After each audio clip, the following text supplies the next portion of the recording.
सुबह के 4 बज रहे थे। पूरा घर नींद की आगोश में था। तभी बाहर से कुछ आवाज़ें आने लगी। सुनकर अखिलेश की नींद खुल गई और वह उठ गया। पास ही सोती हुई अपनी पत्नी अंजू को जगाते हुए बोला, अरे बाहर से आवाज़ कैसी आ रही है, देखो तो ज़रा। अंजू ने भी उबासी लेते हुए कहा, कुछ नहीं है जी, तुम्हारी अम्मा बाहर झाड़ू लगा रही हैं, और दूसरी तरफ करवट करके सो गई। अखिलेश उसके जवाब को सुनकर हैरान उसे देखता रहा। भला उसकी अम्मा सुबह सुबह बाहर झाड़ू लगा रही हैं और उसकी पत्नी इतनी बेफिक्र नींद में सो रही है। अरे मेरी अम्मा बाहर झाड़ू लगा रही है और तुम चैन से सो रही हो, शर्म नहीं आती तुम्हें? आखिर अम्मा तुम्हारी सास है, कुछ तो लिहाज करो। अखिलेश ने अंजू को दोबारा जगाते हुए कहा, क्यों जी, क्यों शर्म आएगी मुझे? अम्मा जी तो मेरी सास हैं, लेकिन आपकी और आपके भाई गणेश की तो माँ है। तुम दोनों तो बेफिक्र होकर सोते रहते हो, और मेरे अलावा इस घर में एक बहू और भी तो है, वह भी चादर ताने सो रही होगी। फिर सारी शर्म लिहाज की उम्मीद मुझसे क्यों?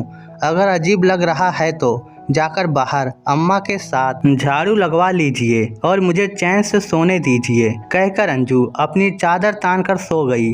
अखिलेश अंजू को देखता ही रह गया। अंजू 2 साल पहले ही शादी करके आई है, लेकिन आते ही उसने पूरा घर संभाल लिया, कभी किसी काम के लिए मना नहीं किया। खुद अखिलेश तो कमाने के लिए बाहर रहता था, लेकिन अंजू अम्मा की सेवा के लिए यहीं रहकर अपने बेटे और परिवार को संभाल रही थी। घर में छोटा भाई गणेश अभी 4 महीने पहले ब्याह कर आई, उसकी पत्नी शोभा, एक छोटी बहन सुनीता और अम्मा ही तो थे। हाँ, अम्मा का स्वभाव ही थोड़ा गर्म है, उन्हें बर्दाश्त बहुत कम होता है। जो मुंह पर आता मुंह पर फोड़ कर बोल देती, ये भी नहीं देखती कि सामने वाले के दिल पर क्या गुजरती है। पर फिर भी अंजू ने कभी पलट कर जवाब नहीं दिया। फिर अब क्या हो गया, उसे तो यकीन ही नहीं हो रहा था कि ये वही अंजू है जो अम्मा के उठने से पहले उठ जाती थी और सुबह से लेकर रात तक सबकी सेवा में लगी रहती थी। अभी महीने भर पहले जब वह यहाँ से मुंबई गया था तब भी यही हाल था।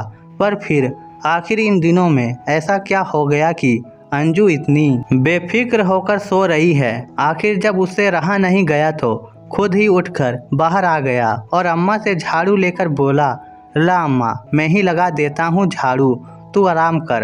अम्मा ने उसे ऊपर से नीचे घूर कर देखा और कहा, अब यही दिन देखना बाकी रह गए थे कि तू झाड़ू लगाएगा। उस महारानी को नहीं बोल सकता था, आजकल बड़े रंग ढल बदल गए हैं उसके। जब से छोटी बहू आई है अपने आप को पता नहीं क्या समझने लगी है। अब रहने भी दो ना अम्मा, मैं ही लगा देता हूँ झाड़ू, कहकर अखिलेश ने बात टालते हुए अम्मा से झाड़ू ले ली और खुद झाड़ू लगाने लगा। अब बेटा बीबी को कुछ कहने की जगह खुद ही झाड़ू लगाने लग जाए तो भला कौन माँ बर्दाश्त कर सकती है। सो अम्मा भी शुरू हो गई और आवाज़ तेज करते हुए जानबूझकर बोली, ताकि अंदर सोती हुई अंजू को सुनाई दे, अरे तू तो रहने दे बेटा, अभी तो हाथ पैर चलते हैं मेरे, टूटे नहीं हैं जो उसकी मोहताज बनूंगी। शर्म नहीं आ रही है उसे? यहाँ अखिलेश झाड़ू लगा रहा है और खुद आराम से बिस्तर तोड़ रही है। घोर कलयुग है भाई। इधर अंजू सब कुछ सुनाई दे रहा था, लेकिन उसके बावजूद वह उठकर बाहर नहीं आई। आखिर वह अब फैसला चाहती थी। छोटी बहू को प्यार और बड़ी बहू को दुत्कार आखिर कब तक बर्दाश्त करती? तो वह इन सब के लिए पहले से ही तैयार थी। आखिर यह सब अम्मा जी का ही तो किया धरा है।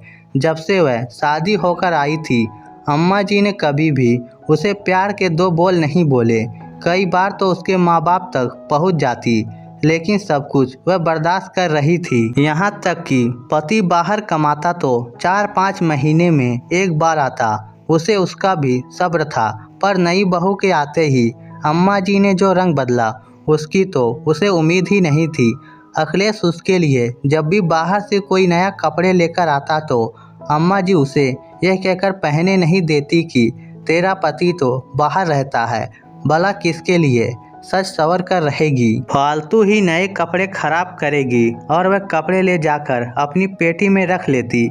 जब देवर की शादी हुई और अम्मा जी ने वह पेटी के सारे कपड़े देवरानी के लिए निकाले तो उसकी आंखों में आंसू आ गए। उसने कहा भी, अम्मा जी ये कपड़े तो मेरे लिए लाए थे। तो अम्मा ने यह कहकर झिड़क दिया, तेरे बाप के घर में भी कपड़े देखे थे ऐसे? बेवजह का खर्चा क्यों करे जब घर में ही कपड़े रखे हों तो? अरे नई बहू को तो देना पड़ेगा, 5 आदमियों के बीच में हमारी भी इज्जत बनेगी। और वैसे भी तू कौन सा बारात भी जा रही है, यहाँ घर ही तो संभालेगी। तेरे माँ बाप के घर से जो कपड़े आएंगे शादी में वह पहन लेना। अंजू ने इस बारे में अखिलेश से कहा तो अखिलेश ने उसे शांत रहने के लिए कहा, देख अंजू, अब तो नई बहू आ रही है, अब तो माँ तुझे मेरे साथ जाने देंगी। वहाँ जाकर मैं खूब कपड़े दिलवा दूंगा, पर अभी शांत रख। पति की बात सुनकर फिर वह मन मसोड़ कर रह गई। जैसे तैसे शादी भी निपट गई। घर में नई बहू आ गई। सच कहे तो बहू तो वही थी, अंजू तो उसके सामने नौकरानी ही थी।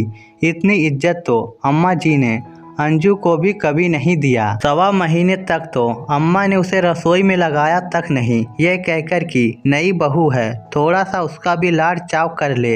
यहाँ तक कि उसके लाड़ चाव के चक्कर में अम्मा ने अखिलेश को भी मना कर दिया कि वह अंजू को उसके साथ नहीं भेजेगी। शोभा देर से उठे, चाहे अपने पति के साथ लेट तक घर आए, उस पर कोई रोक टोक नहीं थी। शोभा से थोड़ा बहुत काम होता है तो करती, नहीं तो सज संवर कर अपने कमरे में पड़ी रहती। पर अम्मा जी उसे कुछ नहीं कहती। अंजू ने कहना चाहा तो अम्मा जी ने उसे यह कहकर चुप करा दिया कि तू तो तेरी देवरानी को देखकर जलती है। लेकिन अभी पिछले महीने जब अखिलेश आया था तो अपने साथ अंजू के लिए एक भारी से साड़ी लेकर आया था। इस बार अंजू ने वह साड़ी अम्मा जी को दिखा ही नहीं। लेकिन जब अखिलेश के जाने के बाद 15 दिन पहले अंजू के मायके में उसकी छोटी बहन की सगाई थी, तब अंजू वही साड़ी पहनकर तैयार हुई थी। जैसे ही वह तैयार होकर बाहर आई, अम्मा जी उसे देखकर बोली, नहीं देखी यह साड़ी तेरे पास कब आई? मैंने तो नहीं दी। अंजू ने धीरे से कहा, जी अम्मा जी, ये अभी आए थे तो मेरे लिए ये साड़ी लेकर आए थे। बस अंजू का कहना हुआ और अम्मा आग बबूला हो गई। उसकी साड़ी को खींचते हुए बोली, लो अब तो पति को भी बस में कर लिया। अरे मेरा बेटा भी मुझसे चोरी छिपे कपड़े लाने लगा है। अच्छा तिरिया चरित्र दिखा रही है ये। खबरदार ये साड़ी पहनकर बाहर गई तो अभी के अभी ये साड़ी खोल कर दे मुझे। अचानक से साड़ी खींचने पर अंजू का बैलेंस बिगड़ गया और वह लड़खड़ा कर गिर गई। घर में उस समय देवरानी थी, लेकिन वह भी वहीं खड़ी होकर तमाशा देख रही थी। एक बार भी उसने अम्मा जी को रोकने की कोशिश नहीं की, पर अम्मा जी थी कि उनकी जबान रुकी नहीं रही थी। कुछ लाज शर्म भी नहीं है तेरे में, ये तो मैं तुझे दबा कर रखती हूँ, वरना सिर उठाकर नाचने लग जाए। मेरा बेटा तो बाहर रहता है, आखिर इतना सज धज के किसके लिए जा रही है? उस समय गणेश भी घर आ गया और यह सब देखते उसने अम्मा को जैसे तैसे वहाँ से हटाया। अंजू वहीं पड़ी बिलखती रही। गणेश उसके सामने हाथ जोड़कर खड़ा हो गया, भाभी भगवान के लिए आप ये साड़ी बदल लो और फिर अपने मायके चली जाओ, नहीं तो बेवजह घर में कलेश हो जाएगा। अपनी अम्मा को समझाने की जगह गणेश अंजू को ही समझा रहा था। अंजू एक पल के लिए सोच में पड़ गई। ना ही पति और ना ही देवर, कोई भी उसके साथ खड़ा नहीं हो रहा है। तभी उसकी नज़र शोभा की तरफ पड़ी। उसके चेहरे पर कुटिल मुस्कान थी। बस वह कुटिल मुस्कान अंजू के मन में नस्तर की तरह चुभ गई। हालांकि उसने कोई लड़ाई झगड़ा नहीं किया, पर अब वह फैसला चाहती थी। ना ही वह अम्मा का कोई काम करती थी और ना ही घर के कामों में कोई दिलचस्पी लेती थी। अब सारा वजन छोटी बहू और अम्मा पर आ चुका था। खुद का काम कर लेती और अपने कमरे में आकर लेट जाती। कई बार तो ये भी हुआ कि अम्मा और शोभा ने अंजू के लिए खाना बनाया ही नहीं, पर अंजू खुद ही रसोई में जाकर खुद के लिए खाना बनाकर ले आई। और सबसे बड़ी बात, जब जब अम्मा और शोभा आपस में चिड़चिड़ाती, अंजू उनके सामने हमेशा मुस्कुराहट लेकर आगे बढ़ जाती। देखकर दोनों और ज़्यादा जल भुन जाती। तभी बाहर से अम्मा की जोर जोर से आवाज़ आई और अंजू की तंद्रा टूटी।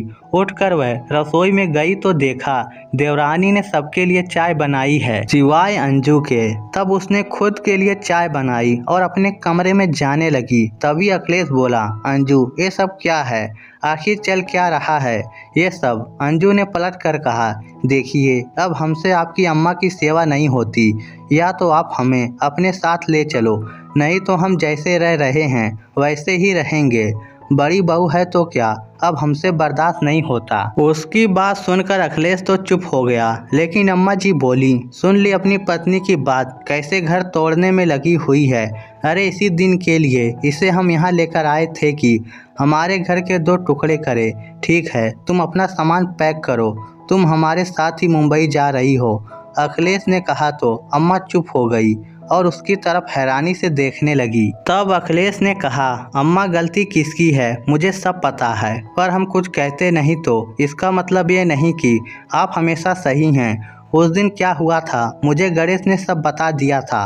आप भी यहाँ चैन से रहो और मेरी पत्नी को भी चैन से रहने दो। अम्मा कुछ कहने को हुई तो अखिलेश ने हाथ जोड़ लिए। अम्मा माफ़ करो, इससे ज़्यादा मैं अपनी पत्नी को और नहीं झुका सकता, कहकर अखिलेश अपने कमरे में चला गया। अंजू और अखिलेश दोनों उसी शाम वहाँ से रवाना हो गए। अम्मा अपना मुंह फुलाए बैठी रही। लोगों के सामने तो शुरू में जमकर बड़ी बहू की बुराइयाँ की, पर समय के साथ उन्हें समझ में आ गया जो सेवा बड़ी बहू ने की वह कोई नहीं कर सकता। जो उसने बर्दाश्त कर लिया वह छोटी बहू बर्दाश्त नहीं करेगी। आज अम्मा जी का स्वभाव धीरे धीरे नरम पड़ चुका है, क्योंकि वह जान चुकी हैं कि उन्हें रहना तो छोटी बहू के साथ ही है, क्योंकि इतना कुछ होने के बाद बड़ी बहू तो अपने पास बुलाएगी नहीं। इस स्टोरी को लेकर आपकी क्या राय है, नीचे कमेंट करके हमें ज़रूर बताइएगा। धन्यवाद।